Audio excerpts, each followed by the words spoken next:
Good day mga idol. Ngayon gagawa tayo ng LC sa farm. So ito siya. Ayan, pakita ko sa inyo. Yung sample nito, ipapakita ko sa picture. So ito siya. Ayan.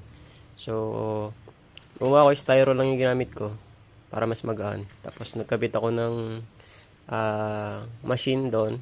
So pag sinaksak natin siya dito, ayan siya. Umiikot. Kung mapapansin nyo yan. Ayan. So, pag kinabit ko sa backdrop yan, makikita nyo siya umiikot. Gagamitin to sa November 1 sa Maple Grove, McDonald's. Ayan. Pipinturahan pa natin ng brown. Tapos white na siya.